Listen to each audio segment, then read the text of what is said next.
Hi folks, it's almost May 7th, 2019. It's almost midnight, so a few minutes will be May 7th.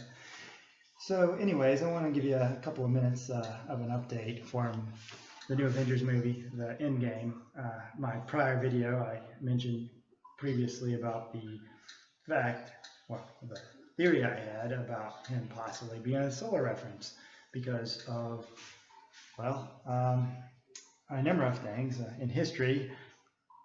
In Greek mythology, the name Thanos was depicted in antiquity as holding an upside-down torch, which meant like an extinguisher of life. And in antiquity, Thanatos, which later became euthanasia, is Greek for the humane taking of life, which Thanos was all about. Wiping away 50% of the people, so the other 50% could have more resources.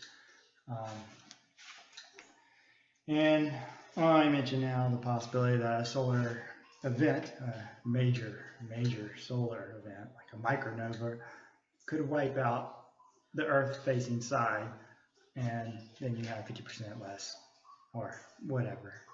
Close enough, right? Well, so. And the new number in the movie given in the prior movie was 14,605,000, and as far as their chance of survival or of winning against Thanos. And 14,605,000 is very close to the diameter of the sun, which is 13,900,000. So I mentioned that in the previous video, and there's just a few percent. It's just a few percent bigger, which is indicative of a major solar event. The sun would probably appear slightly bigger, maybe 14,605,000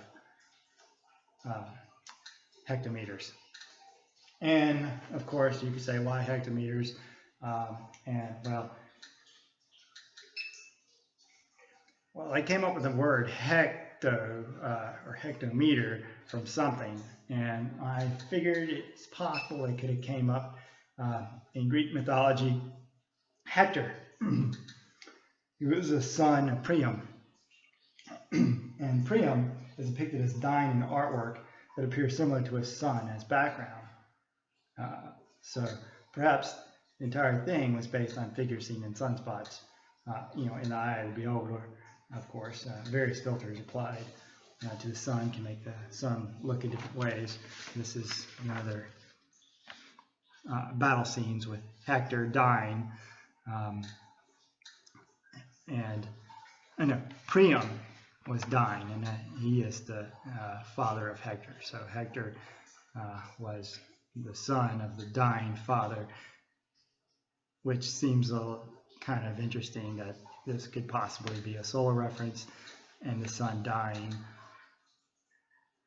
But and these other pictures are also of the sun, are definitely of the sun. This was just my theory that they were trying to depict the sun, but these are actual, and you can use your imagination and see things in the sun as well, just from the spots.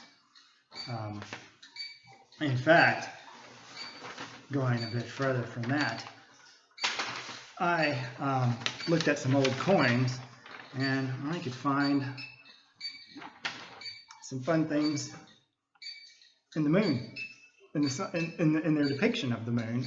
Most likely, this is how the moon looks, and I rotated it and rotated all of these to see if perhaps they got their idea of how they're going to draw. Well, this is supposed to be coins from Alexander the Great's time, but it sure looks familiar. And I can't find this picture on the internet anymore, but I printed this out a long time ago, and this was supposed to have been the oldest coin, but who's to say what's the oldest coin? And this certainly reminded me, of the moon. And somewhere I have I drew it out so you could kind of see, what I think, that they were trying to depict here with the picture. And the guy here with his hand on the knee, to me, that was kind of like a signaling of, well, money, moon knee. But maybe that's just my imagination. I mean, I'm just saying what I see. Maybe you see something different. But to my thoughts, I know they believed that Zeus was carried across the sky in a chariot and pulled by stars, or who knows, maybe a red-nosed reindeer. But I just think that the moon being a reference to that, and maybe Santa Claus or whatever, it's all just a little, well, it is what it is. Which, by the way, that saying is what it is. If you pull the words off, the letters, and you got this is what it is, then you end up with, possibly that, if you use the 2S mark.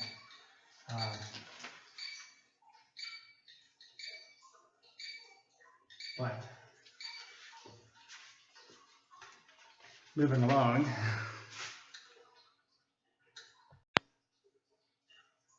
Oh, so also in this movie, the end game, they referenced a couple of other numbers where the little girl said, I love you 3,000, and then Iron Man guy, he said something about to his wife about her being somewhere between 600 to 900, and I don't know. I don't know if there's any reference points on there. I came up with some ideas, but I don't know. Nothing as clean cut as some of these other things, which aren't even all that clean, but it's possibilities. And the number 6, I could definitely say, as far as the solar referencing is concerned, and this is a big stretch, but if you're interested, I'll go ahead and tell you that 666 is what they use in a metric-based vision test. I did find it interesting that the guy that created the vision test,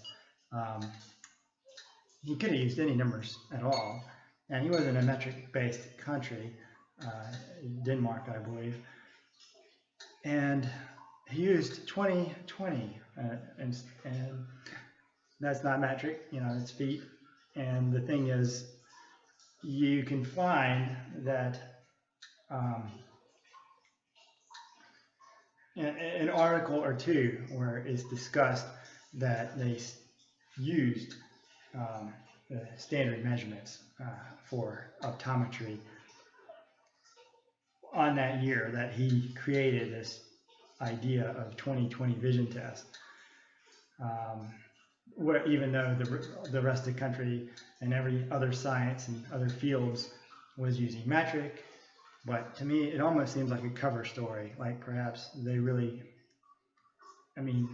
they could have easily changed it that year as well. They could have changed everything to metric, but the cover story is that they didn't, and that's why 20/20 vision is how it was created in Denmark. And I thought that if it was known that we might have a problem in 2020, that perhaps he had foresight. So now we say 2020 hindsight, because you know what's going to happen after it's already happened. But if he had foresight in 2020, well, that's when he could have based the number. And there you go. Well, as long as we're playing with numbers, I guess I can talk about my very first video where I was discussing the possibility of an ancient calendar that used 15 months. derive their 360-day year, because it's mainstream knowledge that ancient cultures used the years with 360 days, but it's nowhere said that there's a 15-month calendar like I was proposing, because 15 months seemed like it made sense to me. They use derivatives of 15 in a lot of different things, and the fact that just like you use 60 seconds and 60 minutes to make 60 seconds for a minute and 60 minutes to make an hour, you could have 24 hours to make a day, and you have 24 days to make a month. You have 15 of those, you got 360 days. Every 8 years, you add 42 leap days. They had to add leap days no matter what they did with the 360-day calendar. And my proposition on my first video was the fact that they could have used 42 days at the end of 8 years, and how that could have worked out as far as what they could have done with those 42 days. Maybe that's when they elected new officials after 8 years of office. They have 42 days of the next election, very much similar to our election process now. The 42 was another number of interest, because you see that all over the place, don't you? 420 this, 42 that, and 24 this. So I looked up some things, and one of the best solar references that I could find was in the King James Bible, 4:2. It says, "For indeed the day is coming, burning like a furnace, and all the arrogant evildoers will be chaff. The coming day will burn them up, says the Lord of heaven's armies, who will not leave them even a root or branch." So there's different versions of that. But that's the first one that came up. And the second one that came up says, for again, King James Version 4:2, "For behold, the day cometh that shall burn as an oven, and all the proud, ye and all that do wickedly shall be stubble, and the day that cometh shall burn them up." So, well, that's very similar, and that's pretty much what I've been talking about with this solar cycle situation, where perhaps there is a micronova, or at least it's been talked about in history. And when I mentioned the previous solar cycles and how there could have been a 304-year occurrence, a cycle, a grand cycle among the other cycles, and I've written it up here and explained it. I'll insert a chart.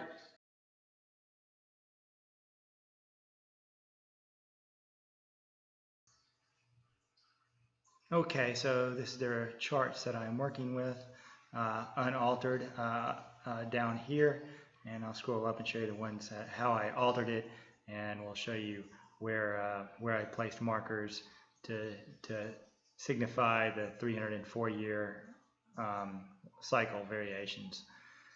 But anyone can look this up. It's in Wikipedia, as well as NOAA.gov, the solar cycle progression chart, the unaltered version, showing it where their predicted values show a flatlining throughout the foreseeable future, which is, well, ever since 2018, we have pretty much essentially a flat line. Initially, this line was way up here, but every year they had to keep bringing it down because it's just been flat. We just went fall ever since 2015. It just kept falling, and now they're predicting it to stay that way for some number of years. It's a greater number of years than ever since the recording of the first solar cycle, or solar cycle 1 anyways. Surely they've been recording it prior to the one they first labeled as solar cycle 1, but prior to solar cycle 1 was the Maunder minimum, and which is also known as the Little Ice Age. There seems to be a correlation between the solar output and the temperature, but there's a variation of which involves some span of time. Like, it just can't go up like this and immediately be hot if it's been going down for so long and it stayed here. The temperature follows over a larger scale, and that's what led me to the variation that I have at the top. I'll scroll on up, and I made it much larger, and I placed the boxes around the time frames.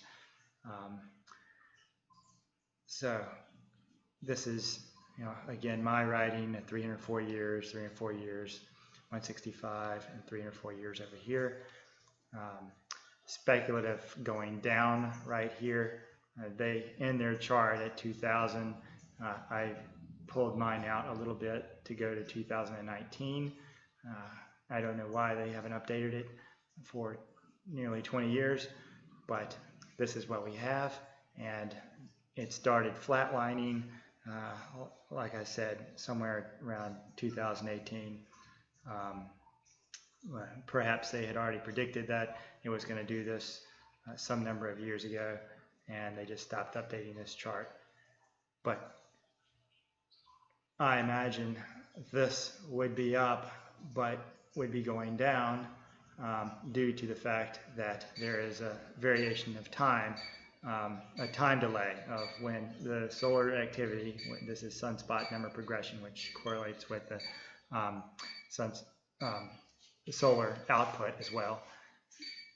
But the solar output, it takes a while for it to actually get cool after this goes down. So obviously right now it's not super cold, even though this is straight down, but over a span of a number of years, yes, the temperature should be falling unless there's some sort of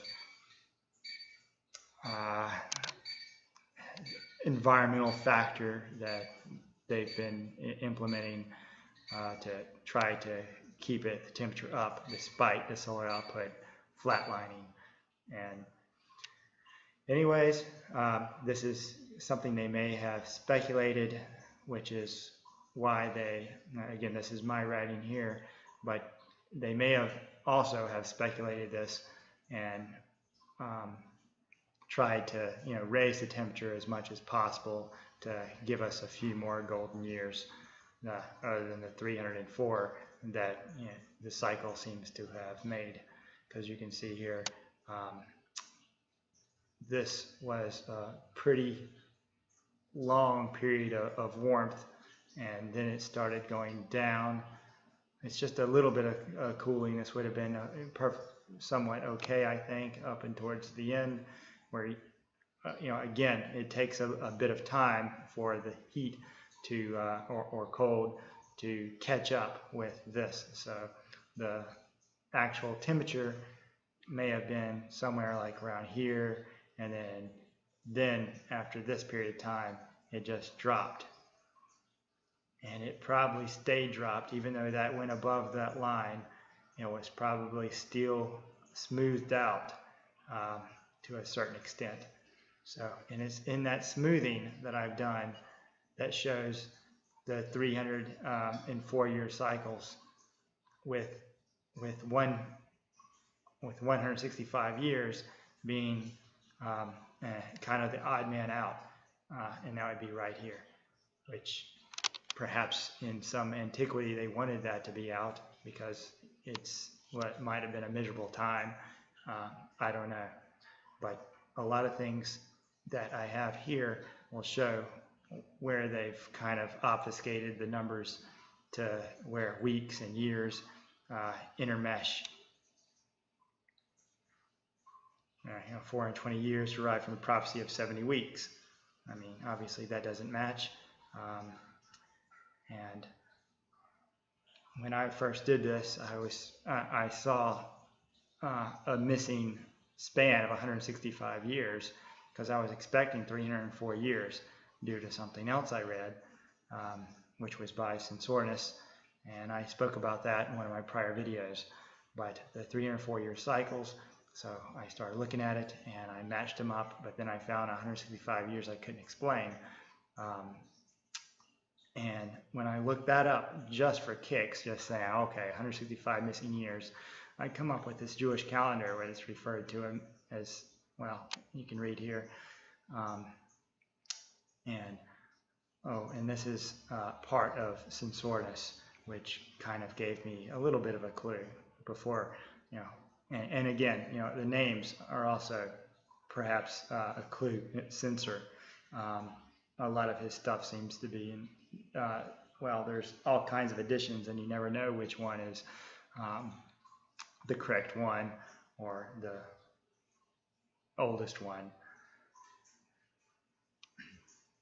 And you may want to take a moment, pause, and just read some of this stuff. Because I just took a few clippings here and there, wherever I found it might be interesting.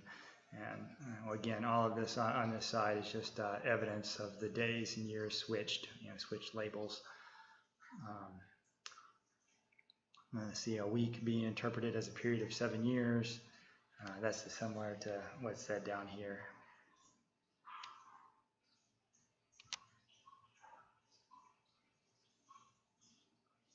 In the years 1300 through 1850 is known as the Little Ice Age. The more realistic Little Ice Age would have occurred within the given 165 years, which I noted in the chart. So, you know, again, there is a delay between the solar output going down and the temperature going down. So this probably would have evened out and been the coldest part.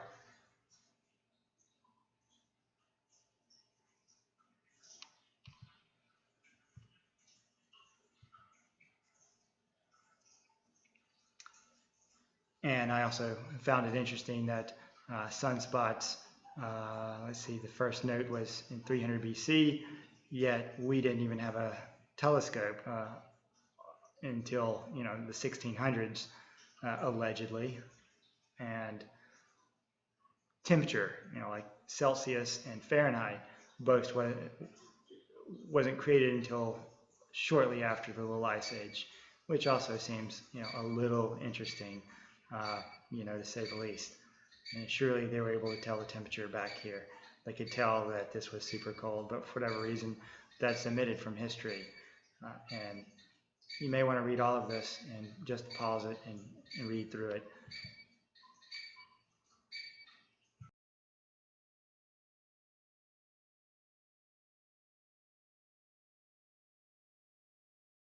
Oh, and I still have these Geiger counters going off in the background. I still have them set up.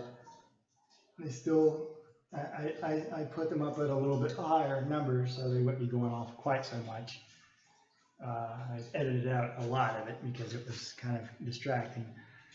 But, and I explained a couple of times in an earlier video in other discussions that it seems that when something interesting happens, with me at least, these things go off.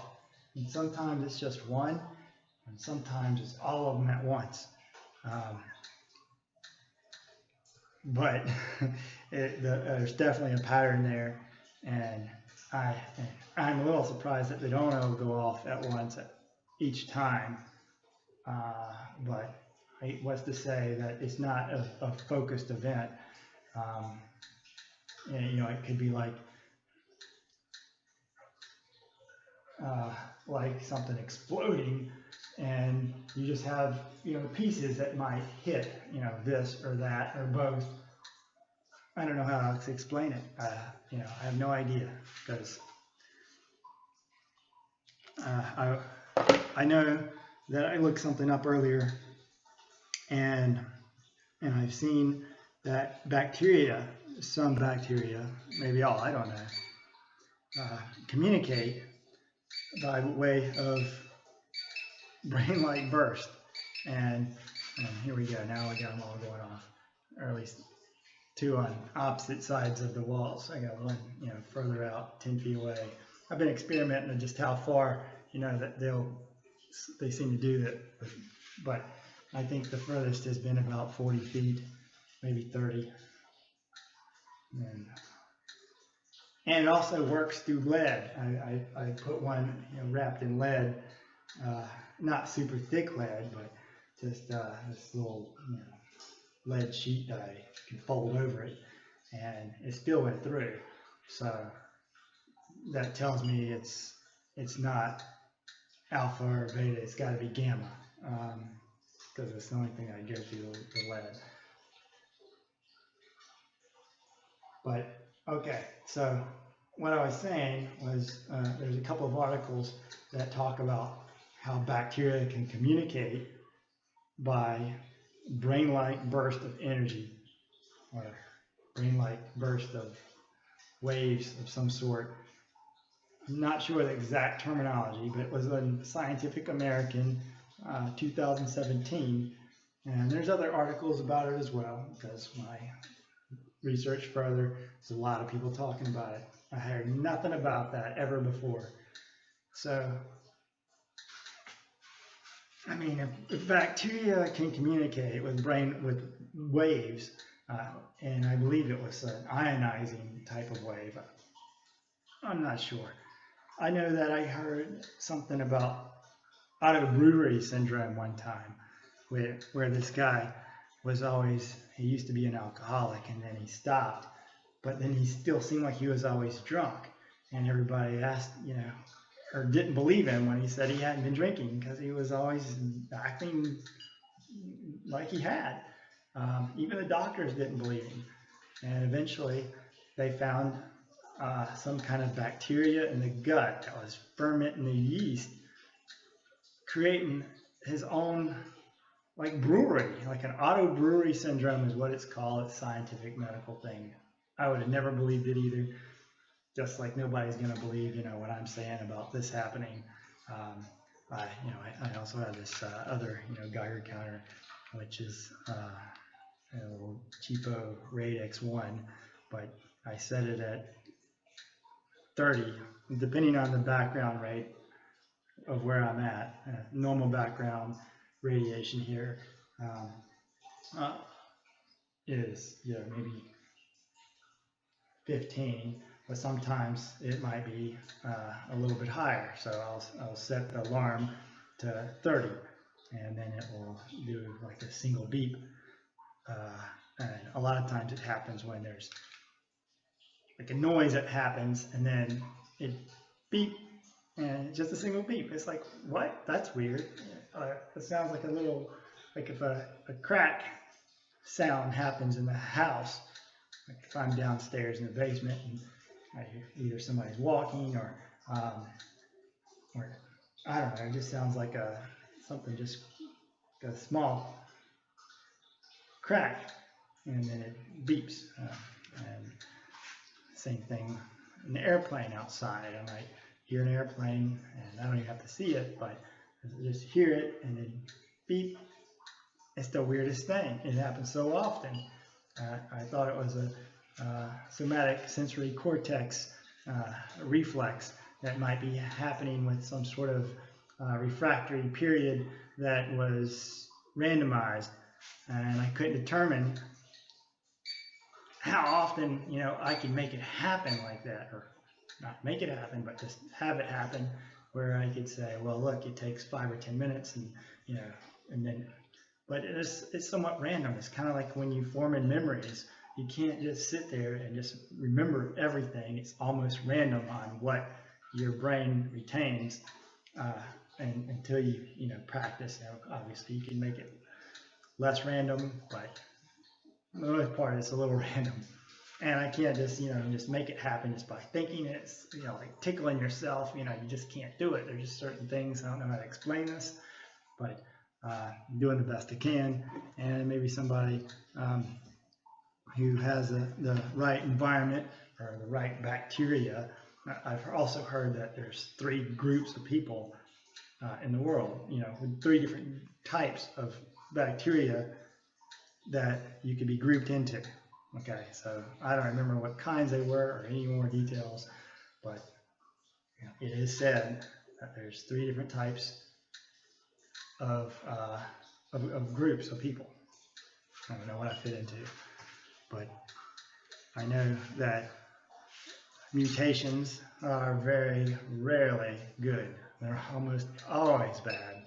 And my mom had Alzheimer's, and I had cancer years back. Who knows? What mutation, if it's even a mutation. Maybe there's a lot of people who just don't want to talk about it because it just sounds absolutely ridiculous. But I put it out there, and who knows?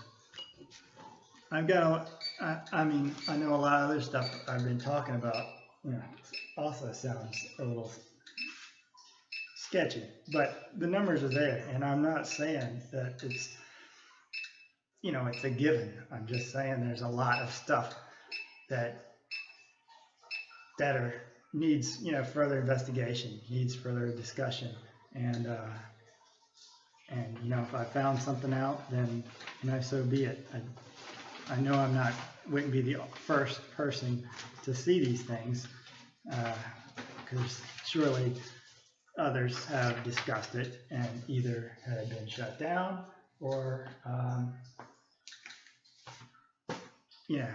indexed real low, or nobody else, hears from them. So I'm just putting it out there. Let's see where it goes. Nulis in Verba.